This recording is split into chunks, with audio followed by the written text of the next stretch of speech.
اپنے مالک کی مدد کی طرف بڑھنا.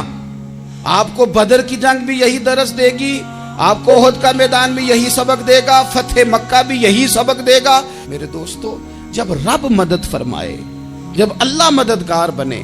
دوستوں سے ایک بات اکثر کرتا ہوں, میں کہتا ہوں کہ جتنے درد سے آپ امیر کو اپنی کہانی سناتے ہیں نا, اور جس طرح آپ کے آنسو بات کرنے سے پہلے گر جاتے ہیں کہ غریب ہیں, بچیاں ہیں, کاروبار نہیں, او میرے سنگیو, اس سے آدھے آنسو اپنے رب کی بارگاہ میں بکھیرو, اس کے حضور عرض گزار ہو جاؤ, اس سے طلب کرو. ایک وقت انسان پر زندگی میں ایسا آتا ہے کہ اسے یوں محسوس ہوتا ہے کہ میرا سایہ بھی ذرا سا پیچھے ہٹ گیا ہے. اسے یوں لگتا ہے کہ میں کسی سہارے پہ ہاتھ ڈالتا ہوں تو وہ بھاگ جاتا ہے مجھ سے. لیکن مالک کی بارگاہ ایسی عظیم بارگاہ ہے, رب رسول کے آستانے اتنے بڑے ہیں کہ آپ جب وہاں کشکول طلب دراز کرتے ہیں تو جھولی پھیلانے میں دیر لگتی ہے, ان کو بھرنے میں تو کوئی دیر نہیں لگتی. ہم نے اپنا سوچ کا قبلہ ہی دنیا کو بنا لیا ہے.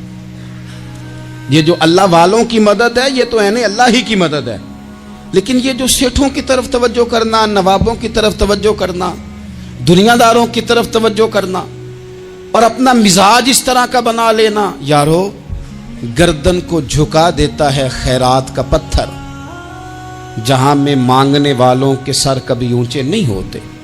اور اقبال کہتے ہیں غیرت ہے بڑی چیز جہانے تگ و دو میں, پہناتی ہے یہ فقر کو تاج سردارا. میں عرض کروں گا کہ اپنی آپ جب توجہ کا قبلہ اللہ رسول کو بنائیں گے تو رب فرماتے وَيَرْزُقْهُ مِنْ حَيْثُ لَا يَحْتَسِبُ, میں نہ تجھے وہاں سے رزق دوں گا جہاں سے کبھی تیرا گمان بھی نہیں گیا ہوگا. یہاں سے بھی مل سکتا ہے, تو نے سوچا بھی نہیں ہوگا. بخاری شریف میں حدیث ہے, حضرت جابر ابن عبداللہ فرماتے ہیں نبی پاک صلی اللہ علیہ وسلم نے 300 لوگوں کا ایک لشکر روانہ کیا کسی مہم کے لیے, کسی جہاد کے لیے. حضرت ابو عبیدہ بن جراح رضی اللہ تعالیٰ عنہ امیر لشکر تھے.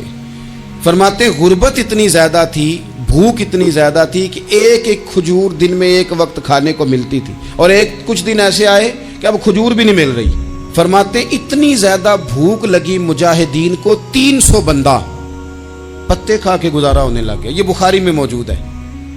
آپ فرماتے ہیں کہ دریا کے کنارے ہمارا پڑاؤ تھا, ٹھہراؤ تھا. جب بھوک سے نڈھال ہو گئے نا, وَيَرْزُقْهُ مِنْ حَيْثُ لَا يَحْتَسِبُ, اللہ وہاں سے روزی دیتا ہے, گمان بھی نہیں ہوتا. فرماتے ہیں ایک مچھلی اللہ تعالیٰ نے دریا کے کنارے بھیجی. فرماتے ہیں وہ تھی تو مچھلی پر پہاڑ جتنی تھی. بخاری میں لفظ ہیں, حضرت جابر ابن عبداللہ رضی اللہ تعالیٰ عنہ فرماتے ہیں 300 آدمی 18 دن تک اس مچھلی کو کھاتے رہے, مچھلی ختم ہی نہیں ہوئی. مچھلیاں نہیں, مچھلی. کہتے ہیں 18 دن 300 بندہ کھاتا رہا, مچھلی ختم ہی نہیں ہوئی. اور فرماتے ہیں کہ اس کی ہڈی نکال کے, کانٹا کہیں گے آپ اپنی زبان میں, کہتے ہیں وہ نکال کے نا تو اس کو کھڑا کیا نا جب, تو اونٹ کجاوے سمیت اس کے بیچ سے گزر جاتا تھا. 2 اس کے کانٹے جوڑے. فرماتے ہیں وہ اس کا گوشت ہم کھاتے تھے اور اس کی چربی بطور تیل کے ہم جسموں پہ ملتے تھے, بیماروں کو اس سے سکون آتا تھا, تندرستی شفا ہوتی تھی. فرماتے ہیں ہم کھایا بھی ہم نے, اور کچھ لے کے ہم مدینے بھی گئے, اور قربان جائیں نبی پاک نے بھی اس میں سے کھایا. ہم نے عرض کی حضور یہ معمہ کیا ہے, یہ ماجرا کیا ہے؟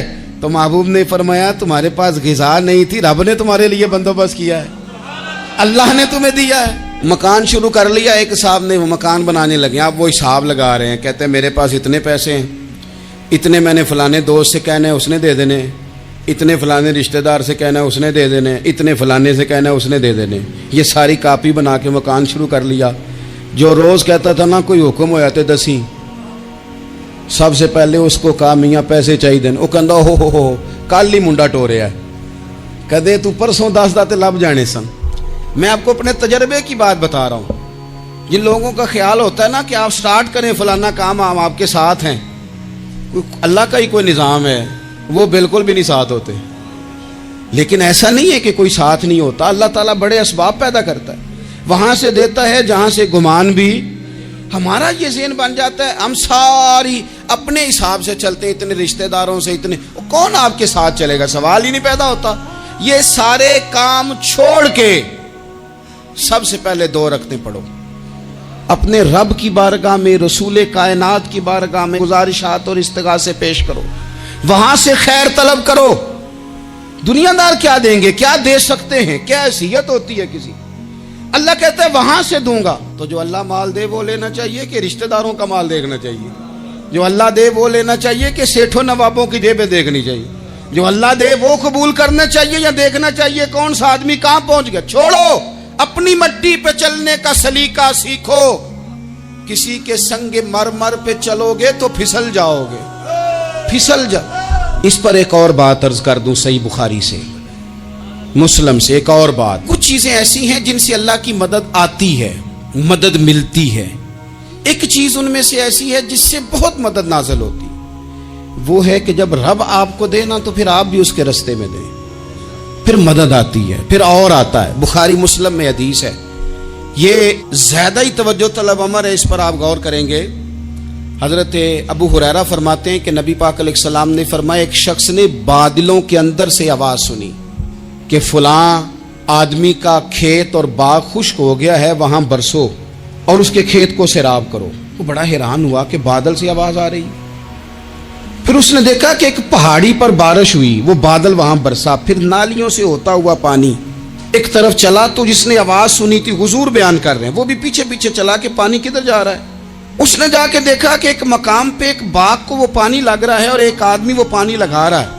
اس نے اس سے پوچھا تیرا نام کیا ہے؟ اس نے کہا کیوں؟ کہنے لگا بتا نا۔ اس نے نام بتایا تو کہنے لگا یہی تو وہ نام ہے جو میں نے بادلوں کے اندر سے سنا ہے کہ فلاں کے کھیت کو پانی دے دو۔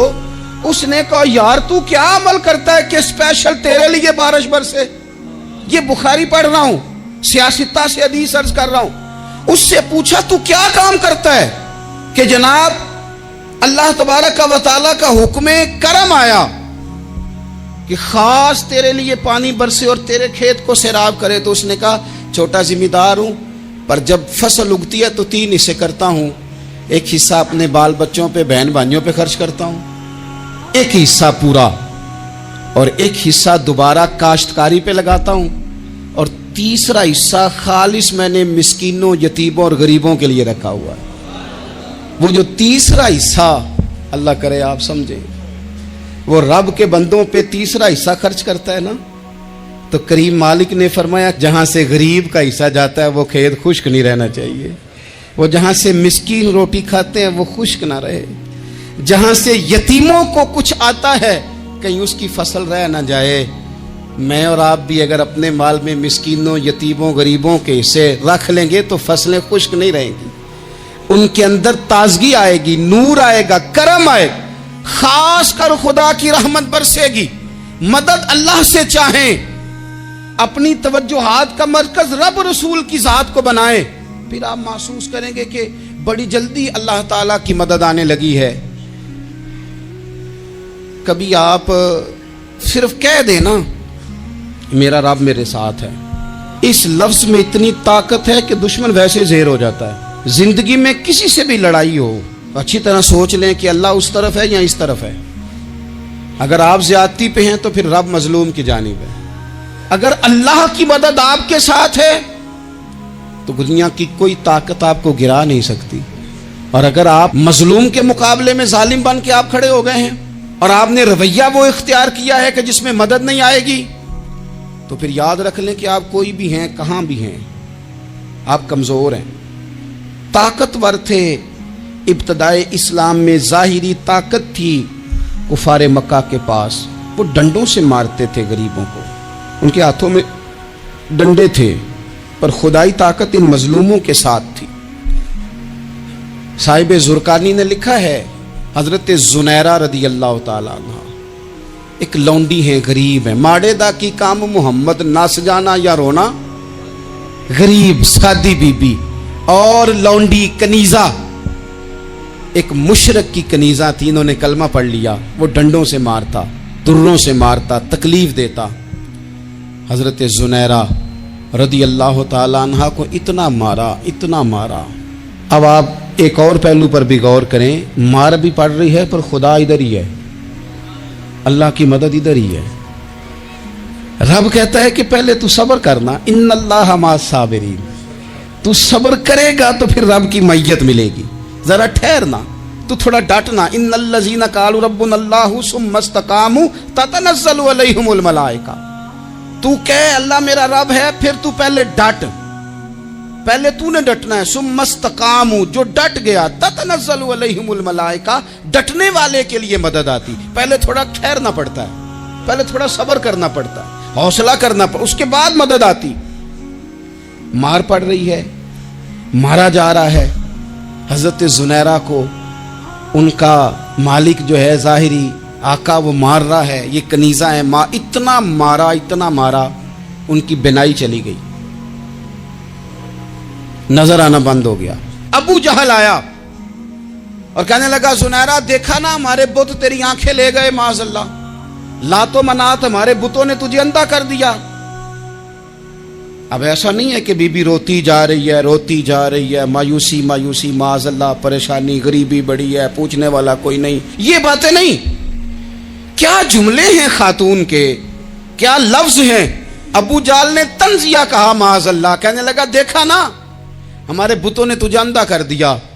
تو جناب زنیرہ آنکھوں کی بینائی گئی ہے، رات کو گئی ہے، دکھ ابھی تازہ ہے، لیکن اللہ پہ جو توکل ہے، اپنے مالک سے جو رشتہ ہے وہ اتنا مضبوط ہے، اتنا طاقتور ہے، اس میں اتنی گہرائی ہے کہ حضرت زنیرہ بول کے نا اتنی قوت سے بولی، اتنی طاقت سے بولی کہ پورے کفر پر لرزہ طاری ہو گیا۔ فرمانے لگی تمہارے بتوں کی کیا اوقات ہے کہ وہ میری بینائی لے جائیں، یہ میری رب کی حکمت کا تقاضا ہے۔ جب تک اس نے چاہا زنیرہ دیکھتی رہی، اور جب اس نے چاہا زنیرہ کی آنکھوں کی بینائی چلی گئی، اور اگر وہ چاہے گا نا تو بینائی واپس بھی کر دے گا۔ اگر ہو ذوق یقین پیدا تو کٹ جاتی ہیں زنجیریں، اگر وہ چاہے گا تو بینائی آ بھی جائے گی۔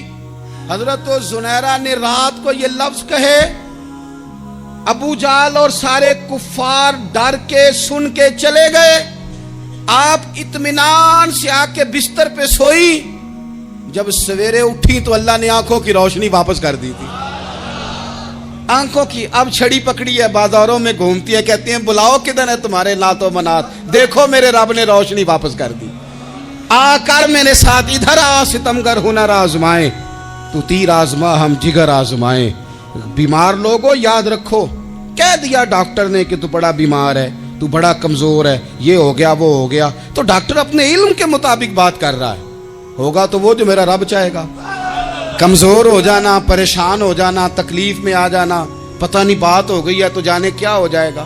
اپنی زندگی کے اندر اپنے رب سے رشتہ مضبوط کریں، رسول کائنات سے رشتہ مضبوط کریں، اللہ والوں سے رشتہ مضبوط کریں۔ حضرت زنیرہ نے پیغام دیا کہ زندگی میں جو جینا چاہتے ہیں تو وہ رب کا نام لے کے جی سکتے ہیں، جو اپنی زندگی میں خوشیاں دیکھنا چاہتے ہیں تو رسول اللہ کے نام پر خوشیاں دیکھی جا سکتی ہیں۔